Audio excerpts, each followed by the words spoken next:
Welcome to Omaranger004, and today we're gonna be giving you the finale to Shattered Grid.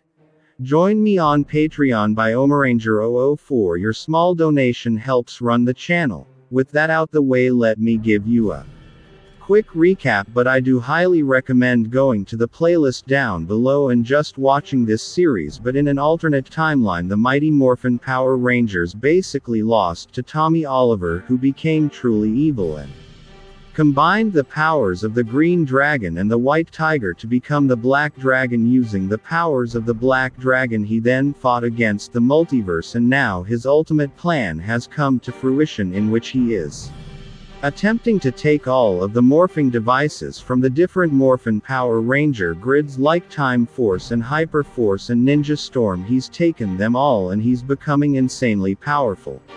It is now up to the Power Rangers to save the entire Power Ranger multiverse. I really do recommend you watch all of it, but hey, you should know what's going on. Enjoy. In her last video, Jason was successful in extracting Drive K from Corinth so that the Rangers may have a fighting chance to get to tracking at his powerful dragon cannons. Just as time was running out, Alpha 5 distress call was heard and dozens of Rangers from different timelines began to show up, lending their strength for the upcoming battle. And now all that is left to do is gain the aid of one person that no one thought could or would help: Rita Repulsa, as Jordan and Kruger make their way down the halls of Rita's palace. Rita sits up, going, my how the times have changed. Zordon tells her indeed they have, and Kruger tells her, trust us, you were not our first choice. Rita smirks, stating, yes, who do turn your snout up in my throne room, most wise decision, donkey. Zordon tells her, we have come here today because of the current threat that affects all of us. Lord Dragon's methods continue to put a massive strain on the grid. If he has not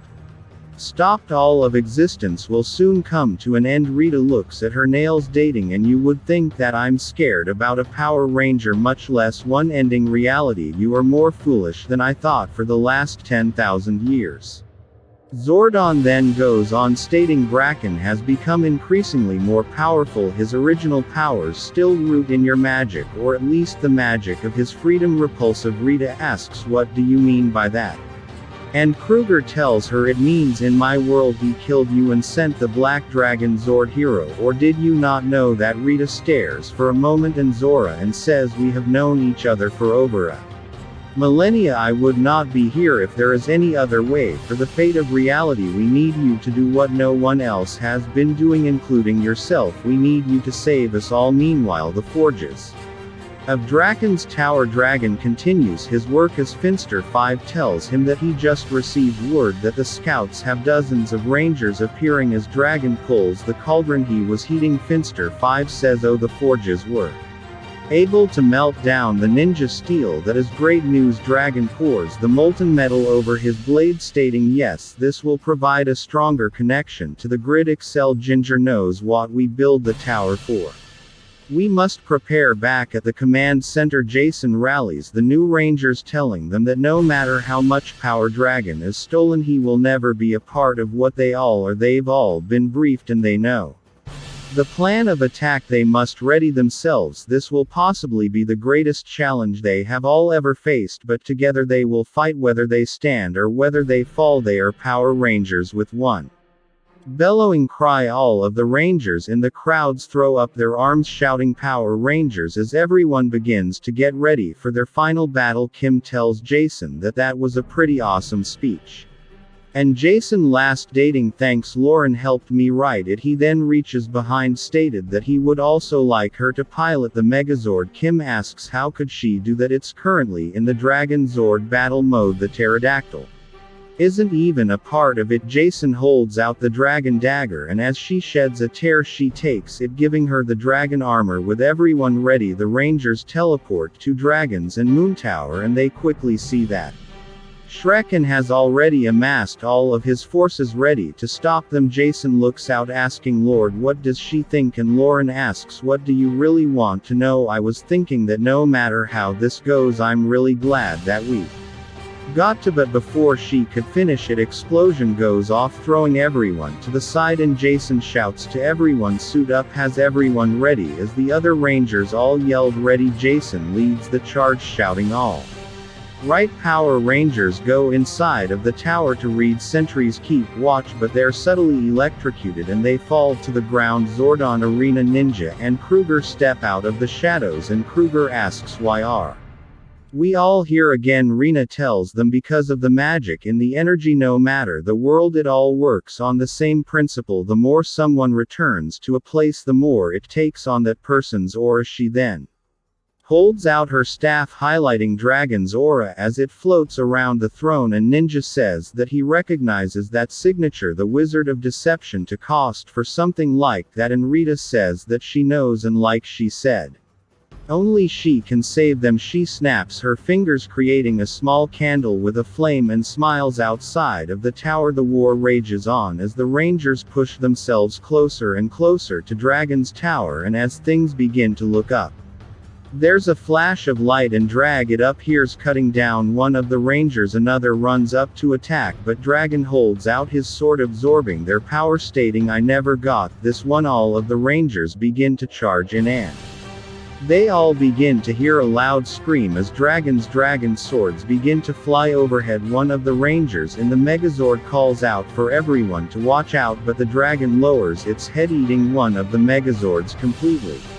Another group lunges in at Dragon, and as they get close, Dragon releases a pulse of energy, knocking them all away, and it begins to absorb all of their powers. Kim calls out the Dragon, and when he looks back, she tells him absorb this, and she fires a string on her bow, firing the dragon dagger into his chest as he absorbs it, but he brushes it away, stating that she just landed her best shot and it still wasn't. Then he begins to groan and he falls to his knees, and he sees his armor is starting to crack, and he asks what is happening. Kim runs towards him, and Dragon teleports to his throne room, only to be greeted by Rita's voice telling him, oh, well, I would offer you a seat, but clearly I'm in it. Dragon tries to get up, asking what did shoot you, and Rita says nothing that's special, just lit a mystical candle with a little spell. Oh shoot, Dragon coughs while laughing, so you made a deal with the devil to stop me? And Zordon tells them we had no other choice. Freitas stands up, stating that as the candle burns, so his powers, but she also has never been one to wait around. Zordon says that that is not what they've agreed on. Arena looks back, telling him, see, that's the difference between a sword on. You were never willing to take the necessary steps to, but just then everyone is hit with a full blast of energy as Finster versus lowers Ed's staff, and he says that he's been wanting to do that for a long time. He runs over, asking what's wrong, and Dragon looks at the candle, stating that is stripping his powers away. Finster runs over, smacking the candle out, stating that they should be rid of it then, and Dragon tells him that it's no use, he can feel it already fading. They have no other choice, they have to use all of the morphers. Finster 5 stops him, shouting that they can't. He warned him before, using morphers already used will be an incredibly unstable situation, and he cares for him too much. Dragon looks back, smiling, thank you my friend for everything. Finster Pfizer's, please do not do this to your, but before he could finish, Dragon takes a deep breath, trying to hold back his tears, and he snaps Finster 5's neck. He then slowly makes his way to the lab, where he grabs a switch, pushing the button. Bright lights begin to swirl around Racket as he screams in pain, and as he does, everything faced white. Back outside the Dragon Zord releases another blast of energy, and Jason asks, is there any weaknesses to this thing? Billy radios back, negative, whatever this Zord, and another Ranger calls out Serpent Era, but Billy goes back, stating that Serpent Era is protecting the tower at all costs. Jen then says that she might have an idea. Her transportal system retains a data from the Time Force archives. She's attempting to scramble the schematics of the Zords that they have, and a few seconds later Jen shouts that she's got one. She's gonna need Kendall, RJ, and Catch all to call on their Zords. Hyper Forest Rangers, prepare your Megazord. Coinless training and uses the Black Dragon to make it grow. Now get ready. All of the Rangers' Zords begin to connect, and Deck watches as it starts to grow in Sighs and he asks what do we call that thing. One of the rangers from inside asks how about they survive first before naming it. Jason that jumps up kicking one of the red sentries asking does anyone have a spare Zord I can borrow. No way yells that it's all his. Summon the Q-Rex Zord. Lauren calls out the Jason asking what is he doing in. Jason says that they have Serpentera's attention, he's gonna make a break for the tower, make sure they buy him enough time. The Rangers in the Super Sword shout not get Serpentera is freed, you need to pull back now. Jason aims himself straight for the tower, radioing to Lauren that what she was trying to say before he feels the same way, just that he fires the cannon as Serpentera bites down, crushing his sword, but not in time as Jason destroys the tower. The Rangers in the Super Zord run in, stabbing Serpentera in the back, and as it falls, Kim asks him he got out right. Zack tells her that he doesn't think, but just that a shockwave comes over the field, and Jen calls out no, not again, and through the shattered reality Dragon steps out and everything turns white as it begins to come back into focus. We see a house and Dragon's mother Rita telling him to just try the pie, his father's sword on last as he flips through another. Dragon saves the world article telling Rita just let the boy be, he's already had his pie. A few moments later their dog Kruger runs and barking, and Zordon asks what is it. Boy Draken gets up looking out the window stating I have to go, we'll then have some pie when I get back after I've saved the city. He then runs outside pulling open his chest revealing a red crystal as he shouts it's morphin time. Meanwhile along the coast two energy beasts make their way to the shore and Lauren asks are they engaging. Jen tells her no, they have strict orders not to engage until they are in land. Besides it looks like he's got it under control. Dragon flies by punching the beasts back shouting you are not welcome here, and after knocking them into the depths he floats down before the media as the reporters call out to him and he says okay one at a time. Zack and Trini hold out microphones stating it's good to see you my lord, with all of these recent attacks are you worried, and Drakon scoffs asking what kind of question is that. The idea that these creatures are attacking our city is enough to keep anyone up at night. I just do what I can to help protect and keep everyone safe, rest assured as long as I'm here there's nothing to worry about. I won't let anyone hurt the people of my world. A voice that asks even if that world is a lie. Dragon says who said that, and as he looks at the camera he sees the reflection of Tommy Oliver looking right back in it. Tommy tells him you know it's true, this world shouldn't exist. Dragon steps back, I have to cut things short today, farewell. He flies up and over to his mansion, and as he lands his butler Finster says congratulations Dor for another successful fight against the energy piece. He tells him that is good to be back, and then he looks at Billy asking how the car's coming. Billy says that he made a few additions that he's going to love. As Dragon goes to answer him he looks at the puddle of water and he sees Tommy Oliver staring back at him again, the very same Tommy Oliver that he killed at the beginning of the Shattered Grid storyline. Just then Dragon calls back out as more energy beasts are attacking and he flies by the glass buildings with Tommy asking do you really think that this place would be enough that somehow you would feel whole? We both know that it can't, you can't, we both know the truth. Dragon shouts I am God. Maybe this is a blast, obliterating the energy piece. As Dragon pauses to take a breath Tommy tells him you're a god who gets winded, you're never supposed to have this much power, no one was. Draken says I'm different and Tommy says yeah you are, and we both know why. We know what you saw in the green chaos crystal all those years ago, the vast multiverse, so many Tommy Olivers, and everyone that you saw Tommy Oliver was good, that is in every world except yours. Dragon brushes him off stating you're not real, just another example of the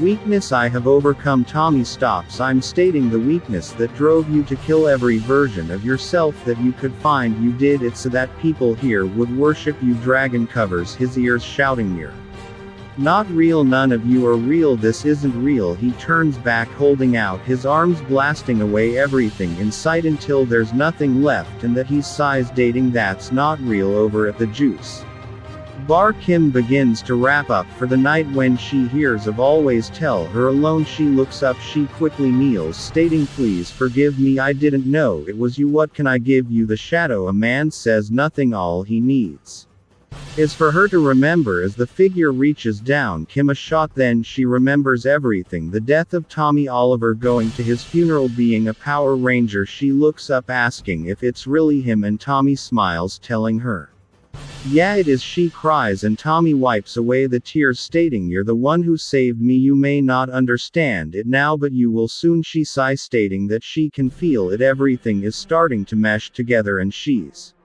starting to get a headache. Jennings calls out that she told her before, eventually she'll get used to it. She looks back to see everyone else standing there. She runs up, hugging them without a second thought. Tommy explains that it was Kimberly, Heart of Dragon's World, that saved them that night. She shot him with an arrow that contained a shard of the Chaos Crystal. He didn't understand it right then, but he knew that everything was going to be alright. He was pulled away, his very essence taken outside a time and space. He was everywhere and nowhere, a viewer unable to do anything but watch. He judges the counter in front of him, tells her that is until I met these other beings, images of different colored rangers, all with their faces and figures changing. Tommy says that these are the emissaries, they represent the morphing masters, and once they regained their power I was able to connect them all to the morphing grid. The Red Master says Zoran of El Tor spoken, highly pleased to meet him. They are the grids of last line of defense. They could not anticipate